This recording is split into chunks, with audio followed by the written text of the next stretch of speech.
2009 সালের পিলখানায় বিডিআর হত্যাকাণ্ড। সেই নৃশংস ঘটনার সময় পেরিয়ে গেছে দীর্ঘ 16 বছর। এই ঘটনার দুটি মামলার মধ্যে বিস্ফোরক আইনের মামলা এখনও রয়েছে অমীমাংসিত। বিডিআর হত্যাকাণ্ডে বিস্ফোরক মামলার পূর্ব নির্ধারিত জামিন শুনানির জন্য আদালত কোথায় বসবে তা নিয়ে বুধবার দিনব্যাপী চলতে থাকে ধোঁয়াশা। বকশীবাজার আলিয়া মাদ্রাসার অস্থায়ী আদালত থেকে এর বিচার কার্য সরিয়ে কেরানীগঞ্জ কারাগারের পাশে অস্থায়ী আদালতে নেয়ার প্রজ্ঞাপন দেয় আইন মন্ত্রণালয়। যদিও সিদ্ধান্ত পাল্টানো হয় কিছুক্ষণের মধ্যেই। আলিয়া মাদ্রাসার অস্থায়ী আদালতে শুনানি হবে বলে জানায় মন্ত্রণালয়। তবে মাদ্রাসা মাঠে কোনো অস্থায়ী আদালত বসতে দেবে না বলে ঘোষণা দেয় মাদ্রাসা শিক্ষার্থীরা। রাতেই সড়ক অবরোধ করে মাঠের গেটে তালা ঝুলায় তারা। আলিয়া মাদ্রাসার জায়গা আলিয়া মাদ্রাসাকে বুঝিয়ে দেওয়া হোক। ওরা 6 মাসের জন্য আমাদের থেকে অস্থায়ীভাবে এই জায়গাটা নিচ্ছে। এখানে তালা ছিল, তালাটা ভেঙে ফেলছে এবং বাইঙ্গা এই যে এখানে এটাও বাইদিয়া বাঁকা করে ফেলছে। বাঁকা করে ফেলে ওনারা দৌড় দিচ্ছে, দৌড়িয়া চলে যায়। ওখানে একটা পুলিশের গাড়ি ছিল, পুলিশের গাড়ি দুটো চলে গেছে। এদিকে মধ্যরাতে আদালতের এজলাসে আগুন লাগে।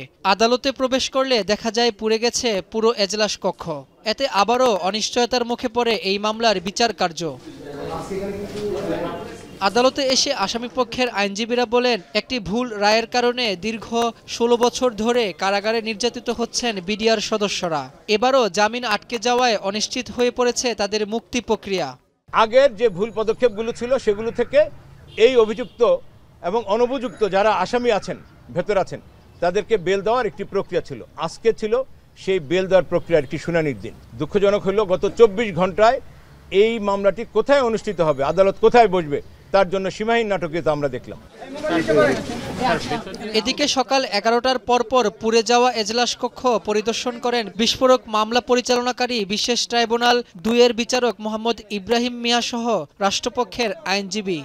আজকে আমরা সবাই, আমাদের প্রসিকিউশন পক্ষ, আমার জানা মতে বিচারক মহোদয়, এমনকি আসামি পক্ষ চেয়েছিলেন যে আজকে একটা নিষ্পত্তি হোক। আমরা আন্তরিক ছিলাম যে হ্যাঁ নিশ্চয়ই আমরা এটা করে ফেলব, কিন্তু বাস্তবতা এই যে এটা করা হয় নাই, এইটুকুই বলি, ব্যাখ্যা দেওয়ার দরকার নেই।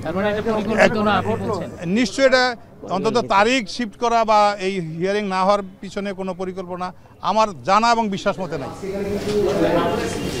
সব মিলিয়ে এটা নিশ্চিত যে আলিয়া মাদ্রাসার এই অস্থায়ী আদালতে হচ্ছে না বিডিআর হত্যার বিস্ফোরক আইনের জামিন শুনানি।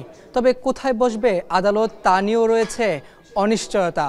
এখানে এসে আসামিপক্ষের আইনজীবীরা বলছেন, আজকের এই এজলাস কক্ষ পুড়ে যাওয়ার কারণে জামিন শুনানি পিছিয়ে যাওয়ার কারণেই অনিশ্চয়তার মুখে পড়েছে জামিনের কার্যক্রম। তবে রাষ্ট্রপক্ষের আইনজীবীরা বলছেন দ্রুতই এই মামলাটি নিষ্পত্তি করা হবে। রাব্বি হোসেন, এখন, ঢাকা।